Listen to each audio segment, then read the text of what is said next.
My backstory is that I had come out of a pretty abusive family background. My biological father and mother divorced when I was 5. My father was probably one of the most selfish men I've ever known in my life. This particular point just underscores the absolute need when children, at the youngest of ages, that children have a sense of that they belong in the world, that they are desirable, yes. Even if it was a child that was not planned, that regardless of that, God planned for them, and they are still a blessing from the Lord. One of my earliest and probably the most painful memory I have, though, was within the first year of marriage with with Willard, my stepfather.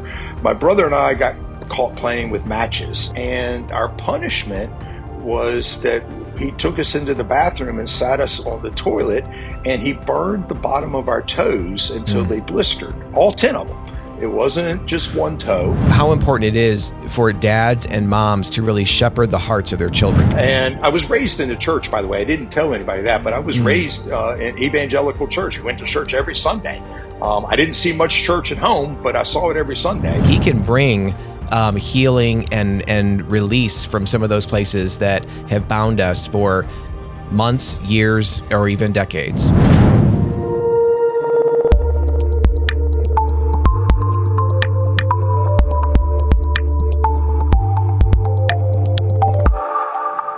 Well, hello there, friends. Thank you so much for joining us for another episode of the Love and Truth Network podcast. We are so glad that you're joining us, and I'm glad that you get to meet a friend of mine. His name is Tom Wright. Tom and I have crossed paths many times in the past for quite a few years, and our connection has been through Desert Stream Ministries and Living Waters. You've heard me talk about that program. Melissa and I are forever grateful. Not only did Melissa and I meet at a Living Waters training and just experience connection together, and then later on wound up in ministry and doing a lot of Living Waters, Desert Stream kind of work together for many years, for about 2 decades or so. We are forever grateful for the work of Andrew Comiskey and that whole team. And Tom is one of these guys that's been around Living Waters for years and many other healing programs. And I am just excited for him to share his story with you, and then for us just to be able to engage on some relevant topics on sexuality and the reality of our identity being rooted in Christ as men made in his image, as obviously for women made in his image too, but for this conversation, as men made in his image. And so I'm excited to have you with us, Tom. Thanks for taking the time out of your schedule to join us for this episode. No worries. It's going to be fun. Yeah, it is going to be fun. And we don't know exactly where it's going to go to either. So that's also fun. We're just going to leave that. We have a little bit of an outline, but we're going to leave some of those rabbit trails up to the Holy Spirit and just asking God to guide us where he wants us to go, and where, more importantly than where we might want to go, where our listeners, our viewers are in need of hearing some things from your life and just our unpacking of your story that will be both an encouragement to them, hopefully, and maybe something that will be some correction too. So again, thanks for being here. And our audience is used to our guests sharing their own story. And so whether that's 10 minutes or 20 minutes or whatever, or longer, we would love for you to kind of unpack God's work in your life for us. Okay. So, I came into the whole idea of healing ministry almost by accident, but I was in real need. And my backstory is that I had come out of a pretty abusive family background. My biological father and mother divorced when I was 5. My father was probably one of the most selfish men I've ever known in my life, if not the most selfish, honestly. But anyway, it was just too much for my mother. She could not raise my brother and myself and have to kind of take care of him almost as a third son, because he was just such a needy, selfish person. And so they did divorce when I was 5, and my mother remarried a year and a day after the divorce, because in the state of Virginia you have to wait 1 year. And so she met my stepfather. His name is Willard. They had met at some kind of a singles thing. I'm not real clear on what all that was, but they dated and then they married as soon as they were able. And Willard, in many ways, was really a good man. He would play with my brother and I. He would play hide and seek and tag. I mean, go out there literally for a couple hours, not like give you 10 minutes and call it a Right. day. He would seriously engage with you and do these things. He taught us how to make whistles with a blade of grass and put them between your thumbs, and we could do that. He would make whistles out of straws for us. I mean, he would engage with us. He would make bicycles for us and fix our bicycles for us. But all of that being said, Willard was also a rageaholic. And when he would be angry, you got hit with whatever was nearby or in his hand. And it wasn't really even consistent about the things that could set him off. I mean, I say sometimes that the most consistent thing about him was his inconsistency, because you just didn't know when it was coming. And sometimes it was just little things that like boys would do. For instance, there was one of the situations that stands out for me was we were mulching leaves in the backyard. We had 19 oak trees in our yard, so we had a lot of leaves to deal with every year. And these were giant oak trees. They weren't like just 20 or 30 feet tall. They were monsters. So we would mulch them, and we just had this big mulch pile out in the back. And so I found this nice big old healthy earthworm this one time, and being a typical probably 11, 12-year-old boy, I walked over there and I dropped that little thing right down into the mulch. And just because that's kind of what you do when you're a boy. Yeah, what's going to happen? Yep. And all of a sudden, I'm just getting beat over my head with knuckles. He was just beating me over my head, holding my arm so I couldn't get away, and screaming at me about God's creation. You don't do that. And, and just this, just way over the top. I mean, it would be one thing to say, hey, let's have a conversation about what you just did, but that's not what happened at all. He was just absolutely livid over that situation. One of my earliest and probably the most painful memory I have, though, was within the first year of marriage with with Willard, my stepfather. My brother and I got caught playing with matches, and so I was 6. I was in first grade, I believe, and my brother would have been like 4.5, maybe 5, depending on exactly when it was. But we got caught playing with matches, and our punishment was that he took us into the bathroom and sat us on the toilet, and he burned the bottom of our toes until they blistered, all 10 of them. It wasn't just one toe. And that I didn't even know I didn't know any of this was abuse. I didn't have that language for it. And literally, you were talked about Living Waters, the very first Living Waters training event that I ever went to, which was my introduction to Living Waters, actually. In the small group, I don't remember exactly, but that came up, and I just casually talked about what went on. And I'll never forget the group leader just looking at me and said, "Well, that's pretty abusive." And I said, I don't know about abusive. I said, it's just kind of how I was raised. And it took them having to sit with me and walk me through that to actually realize suddenly, wow, that really was horrible. And I don't think this went on for me to realize how bad it was, probably months, if not even over a year, to really grasp the depth of the pain that I was carrying.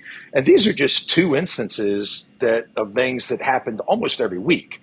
And sometimes it could be day after day, just depending on the interactions and what was happening with the family, what we were doing. It was, so we got beat a lot, my brother and I, a lot of name calling, a lot of belittling and emotional abuse like that.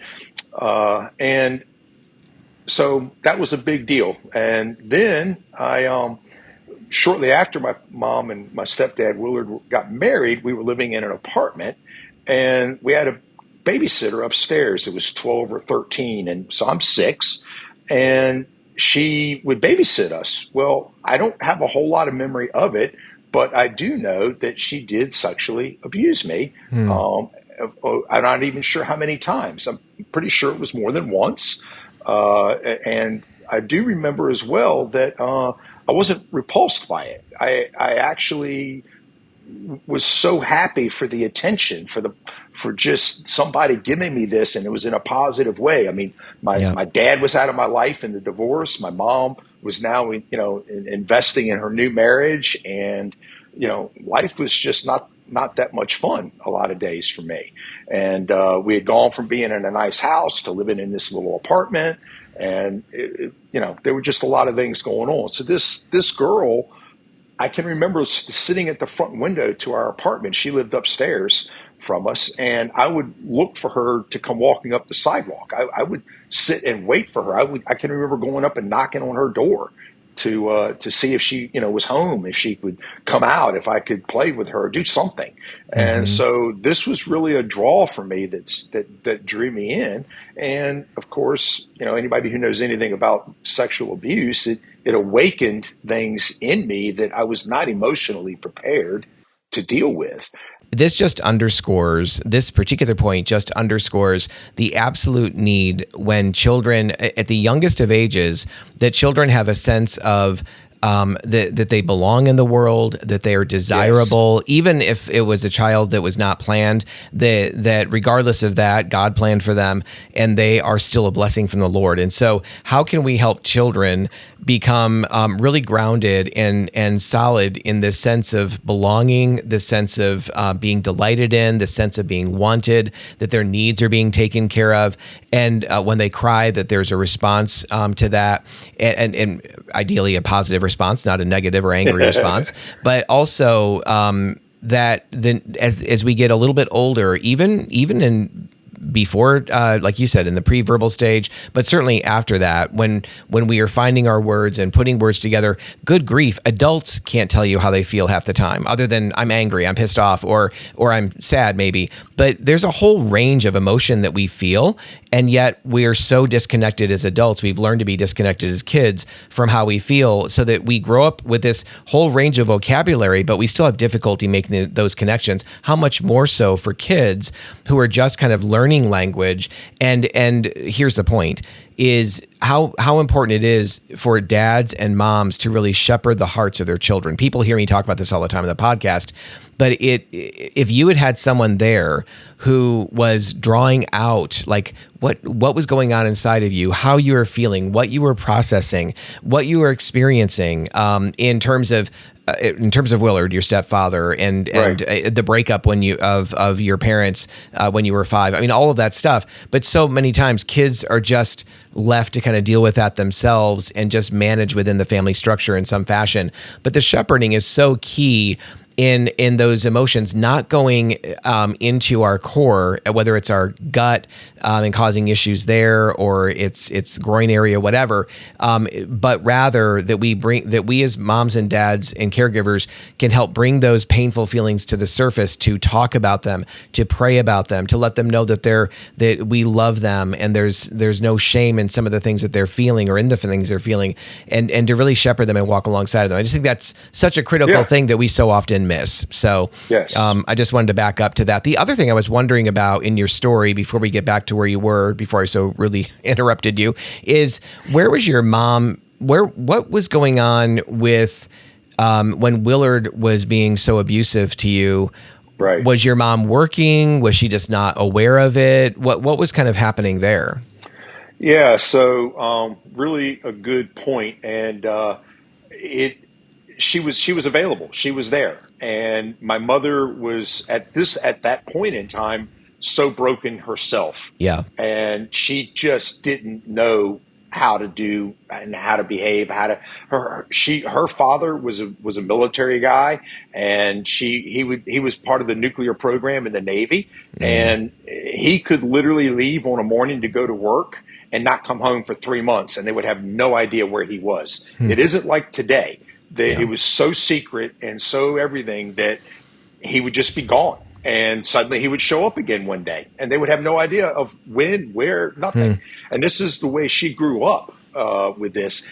And my grandfather was a rageaholic. He apparently could go off on things. Sure. And so for her, this was a normal behavior, honestly, because of what she grew up under. It wasn't something that she may not have liked it, but it's kind of what happens. Yeah. And so it's a great question though, because actually about 10 years into my healing journey, I was in a ministry service one time, and we were in praise and worship, and I was just in the back of the sanctuary and enjoying my time with the Lord. And all of a sudden, that memory of the burning toes came back to me, and I thought, "Wow, Lord, I really thought I have dealt with this. You haven't. This hasn't come up in years." And so I'm like, "Where are we going, Lord? What do you want to do with this?" And He very calmly said to me, I heard it was like He spoke to me. He just said, "Where was your mother?" And I had never thought of that. Literally had never occurred to me, where was mom? And in all these years. And so I stopped and I just kind of said, "Okay, Lord, where was she?" And immediately that I spoke, I kind of said that. I don't remember if I spoke it or just thought it, but probably spoke it, knowing me. And immediately I went back to that bathroom, and I'm sitting there. Willard is on his knees, burning my toes, and I looked up, and my mother was in the bathroom door watching, and written in red letters above her was the word betrayed. And I know that in that memory and in that moment, I had defensively detached. I separated from my mother and said, "You are no longer trustworthy. You are no longer somebody that I can trust to care for me." And clearly, Willard wasn't going to be a trustworthy person either. So very early in my life, I walled off from those who had the most to give. Yep. you know. Yep. And then this really highlights what you're describing right now is that God made us for deep and authentic, intimate relationships, primarily with our mom and our dad, our biological mom and dad. And then also at different stages of development with, obviously with our siblings too, but certainly with our peers for sure. But when we miss that, when, for example, what you just described, that seeing mom do that and not come to your aid, communicates to you that somehow, again, that you were betrayed by her. And then that walling off, that emotional pulling back, that defensive detachment from her, from him. And then where does that leave you? It doesn't turn off your needs at all. It just redirects them. And usually it winds up redirecting them into unbelievably unhealthy places. So go ahead and pick up your story with just kind of talking about what was your height and weight? I mean, that really kind of highlights it for me. I was surprised by the ratio of your height and weight when you were young.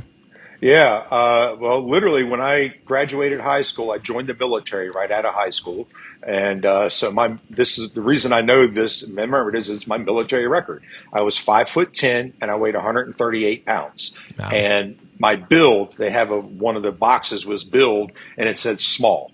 And so I was not a big guy coming out of high school, very, very, late bloomer, so to speak. But 3 years later, when I was 20, 21 years old, I had begun to do bodybuilding because of the bullying. I was bullied a lot in high school as well.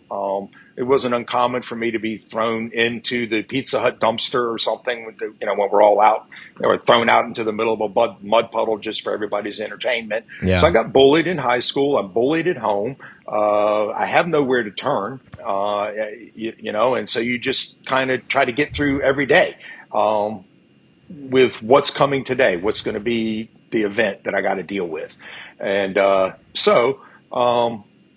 took up bodybuilding late in high school and into my military days, really pursued that heavily. Ended up a few years into that, getting into steroids and what have you. I'm kind of jumping ahead some, but All right, yeah. kind of get this little chapter covered. And so at the height of it, I grew to 6 foot. That's my current height. And I was 6 foot, and I got to 230 pounds.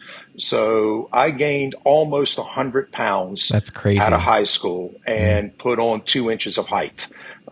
So big difference. People from my high school days, the first time I went to a high school reunion gathering thing, nobody knew who I was.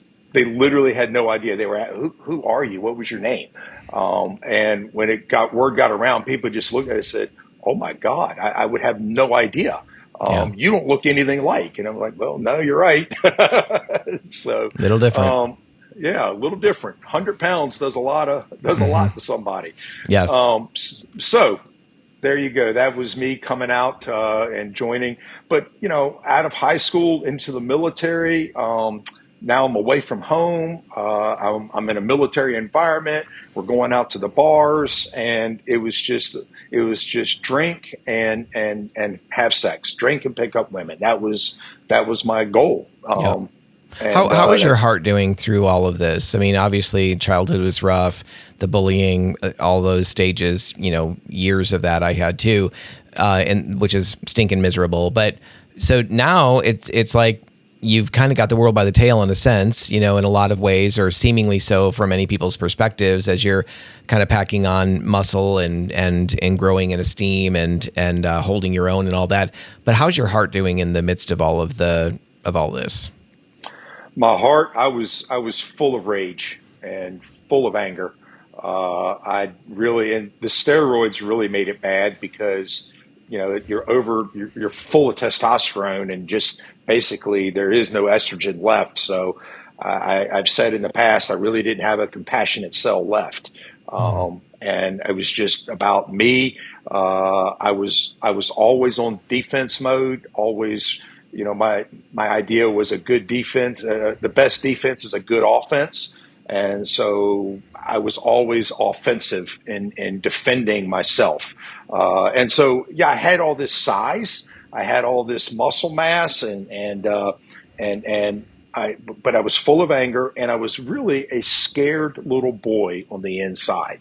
In other words, inside, I was still 6 or 7 years old, maybe not even that old, as far as fear, as far as ability to emotionally deal with difficult situations. I didn't have a capacity for any of it. It was either win or be defeated. That was kind of there was no kind of middle ground of agree to disagree over something. And Agreeing to disagree is getting a fist in the face, right? Yep. Yes, either I will beat you or you will beat me. Yep. And honestly, a lot of times I didn't care. I just enjoyed the contact. I enjoyed the outlet of I played rugby, I played football, I bounced in the bars. I mean, I had all these outlets for this kind of rage and anger that I carried, that kind of in a way legitimized it, and I did. I had that reputation, and I could hold my own on things. So when did things begin to take a turn? Like as you look back, and you probably didn't understand it in the moment in terms of what was happening, or maybe for a bit, but when did things start to take a shift in terms of something spiritual, something deeper? Where did the need start popping up? So I came home from the military, did my time, got out, and ended up back in Virginia Beach, where I was from, and I was living with a girl. I found this girl. I was living with her, and we were having a lot of problems. And I was raised in the church, by the way. I didn't tell anybody that, but I was raised in evangelical church. We went to church every Sunday. I didn't see much church at home, but I saw it every Sunday. Yeah. And, so obviously there was a disconnect for me with spiritual stuff and what life really was. And so anyway. Unfortunately, that is all too common, though, is that, whether it's as extreme as the abuse you were experiencing, or just a lack of hearing lots of truth, but then the modeling of that just being so different in your home. And not that parents can be or should be perfect, but rather owning their stuff, asking for forgiveness, acknowledging sin, children seeing that. It's so, frankly, uncommon, even in our Christian homes, particularly. So, but anyway, go ahead with your, yep. Yeah. So we were having problems, and I decided I wanted to start going to church, and I'd kind of been feeling that some. Actually, I got put in jail one time for a 4-day weekend, and I was the first one that had to go in. And laying on the floor when I walked in was the book by Nicky Cruz, Run Baby Run. Wow. And it's me alone in this jail cell with this book. So I read that book cover to cover in about 6 hours. And that started me thinking about my life. That was, there's no doubt in my mind, that was God's setup for me. And so from there, a girlfriend and I were having problems. decided I wanted to go to church, started going to a church, and eventually went in to see the pastor because of the problems we were having. I went in for, quote, marriage counseling, and as I'm living with this girl, it's interesting. But anyway, he just But looked you at went me. in. Yeah. I went in. Yeah, I was looking. I need help. And he said, Tom, you need to get saved. I can't really help you until you get saved. And I said, well, I'm not interested. And he said, what do you mean? I said, I'm not interested. I don't want anything to do with that because I'm linking back to my childhood. And this is what salvation is. This is how Christians behave. And I have no interest in that. And so I ended up leaving, saying, well, thanks for your help, but I'm not interested. And he said, do you know what it is to be saved? I said, I know exactly what it is, and I want no part of it. And so I got up and left. And the last thing he said to me as I hit the door was, Tom, God is knocking on the door of your heart, but the day will come when he will stop, and it'll be too late for you. And bad theology, but I didn't know that at the time. So one more thing the Lord can use.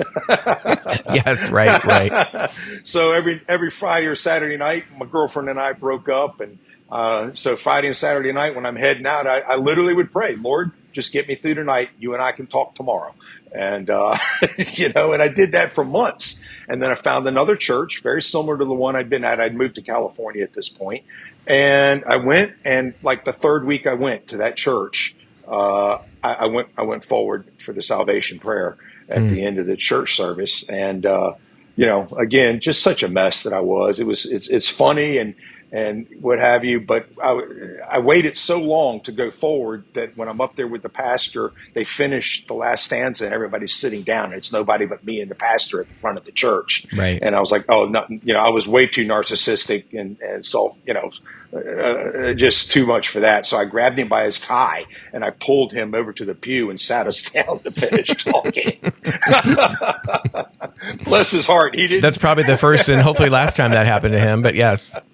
But he led me to the Lord, and I prayed, and so that's how I ended up finding my way to the Lord. And the bad thing, it was great because I did find the Lord, but what I didn't understand and didn't know, and I didn't have people around me that could explain to me, is that I needed a lot of help. I was very broken from the abuse, the sexual abuse, the physical abuse, the emotional abuse, all the stuff I had done on my own to myself. Yeah. It wasn't just others inflicting. I made a lot of bad decisions that had ramifications in my life.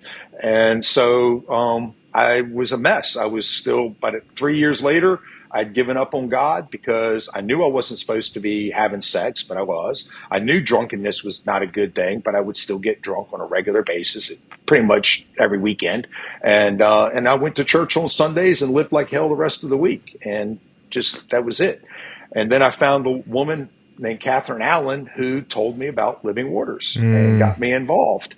And so that was the turning point. That's when I found help. So there's the whole story that came about. You and I were talking right before we started here a little bit that I went to, the very first thing I did was went to a Pastoral Care Ministries conference by Leanne Payne. And this was in Pittsburgh. And so what year was that, roughly? Do you remember?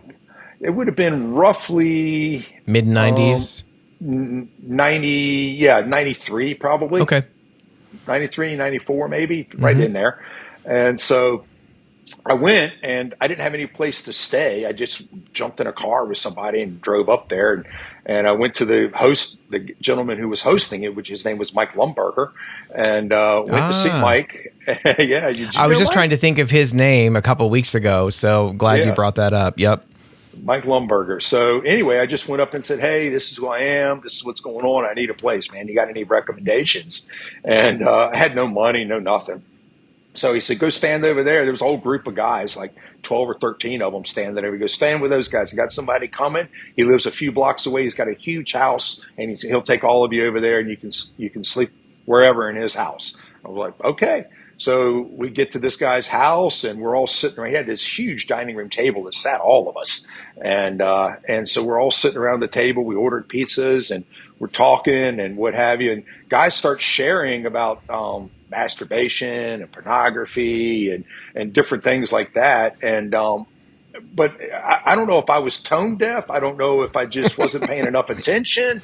I don't know what was going on, but it got around to me, and I started to share.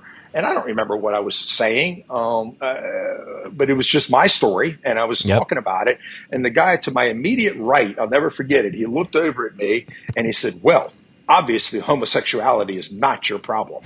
And and that's when you got a clue. Yeah, and that's when I looked Ding. up and looked around the table and went, "Oh, okay."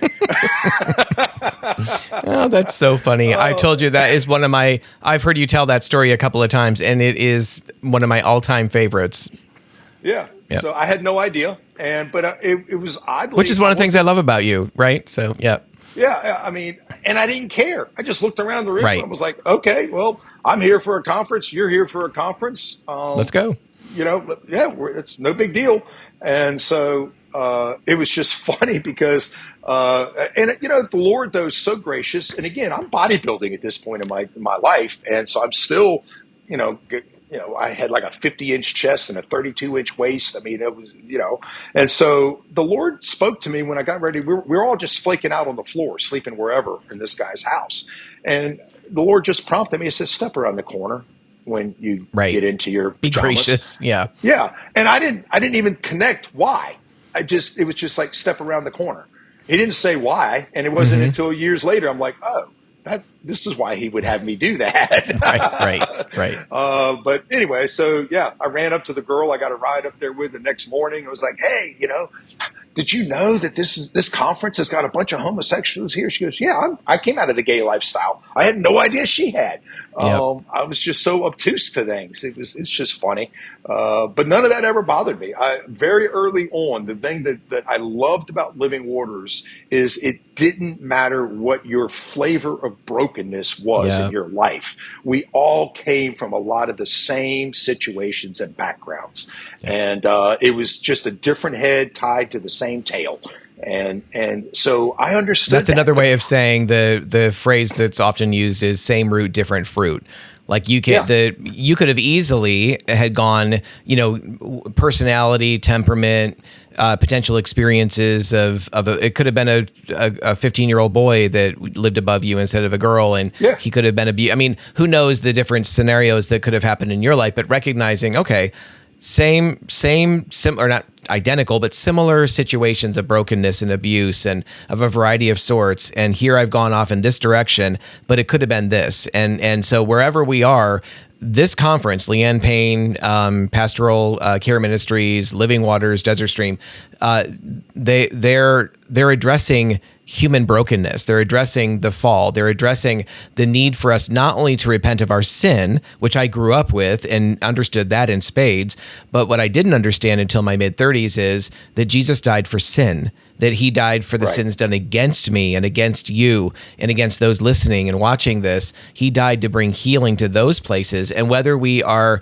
in our 20s or in our 70s or 80s, if we still have places that are unhealed, and of course we won't be totally healed until we're with him, but if we still have places that are unhealed, it doesn't matter how old we are. In recognizing those, if the Lord is bringing those to the surface, he can bring healing and release from some of those places that have bound us for months, years, or even decades. So I had numerous conversations over the years with guys that were coming out of the same-sex attraction, and frequently I would hear things like, "Well, you don't understand," and I almost immediately had a great answer. In my opinion, I would look at him and say, "You're right. I don't understand what it is to be attracted to a man."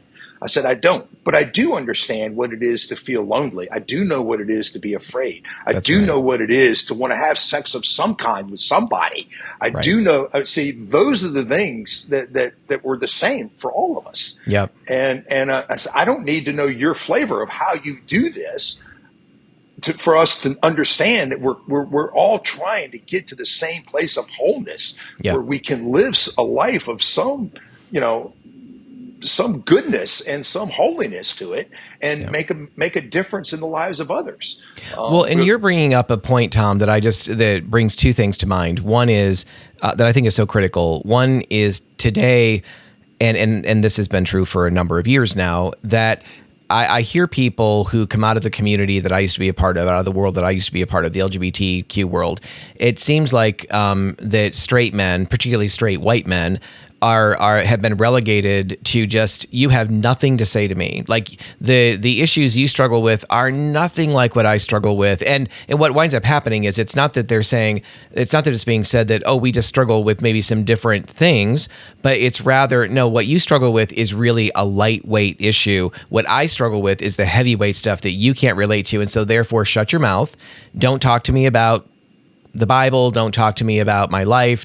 You basically get shamed or relegated into not saying anything. I mean, that's I see so many in the church kind of getting pushed into that corner, particularly men and guys that have never dealt with anything in the LGBT world. And first of all, I think that's a phenomenal tactic of the enemy to use not just against those men or against the church, but to use against the very people that are saying, shut up, I don't want to hear from you, you have nothing for me. Because the truth is, and this is the second part of what I wanted to say, you have a ton of stuff that I need. You have a ton of stuff that other guys dealing with same-sex attraction or women or whatever, dealing with gender dysphoria, whatever the case is, you have, out of your life and your experience and your struggle and how God has met you in it, you have a ton of stuff to say to us, and not just to say, but to be, like to bring, just to offer the gift of your presence. The men's group that I wound up in eventually in my mid-30s was so unbelievably impactful. It was the last place on earth I wanted to be. I did not want to obey God and go to this men's group because I was expecting to get nothing but shame and ridicule and all of that. And but in that, it was incredibly healing, but it's also been healing even as I've grown in my relationship with the Lord, even as I went on staff at a church and continued this process of maturing as a man made in his image. It's been really profound and deeply healing to meet brothers like you in my journey, where we've gotten to know one another, at one time in my life, I would have looked at you as being, this Adonis that was way up here, and I'm this little, ant of a guy who has nothing by comparison. Well, the Lord has brought so much healing, not just by sort of dropping it on me, but through the relationship with men like you, that now I have a complete sense of, you're my peer, you're my brother, I value you, I love what you bring to the table in terms of who the man that God's made you to be, but also what you do in ministry and what you can offer to anyone, but even to someone like me. And I love how you have a heart of compassion. Like you lead small groups and you do trainings and you pray for people, and you have guys in your group who have really wrestled big time with same-sex attraction, or they're still in the midst of all that. And you pour out to them, you love them, you speak what's true from the scriptures, but you are a safe place for guys like that to wrestle and to deal with some of these things. And I just want men who are listening or in some fashion maybe find this podcast that you have a ton to offer within the body of Christ as a man who is pursuing Jesus, as a man who is slaying his own dragons of sexual immorality or drugs or alcohol, or fill in the blank of all the things we can get caught up in. You have so much to bring to the table to pour out and minister into other men's lives. But one of the things that stands in the way, several things would be shame and not dealing with your own wounds. Like you said, Tom, I was a 5 or 6 year old little boy in this huge hulking man's body, and you needed some deep healing there in order to really be for the Lord to release the living water that He wanted to pour out to others through you. Thank you for joining us for this week's podcast. Please join us next week for part 2 of this interview.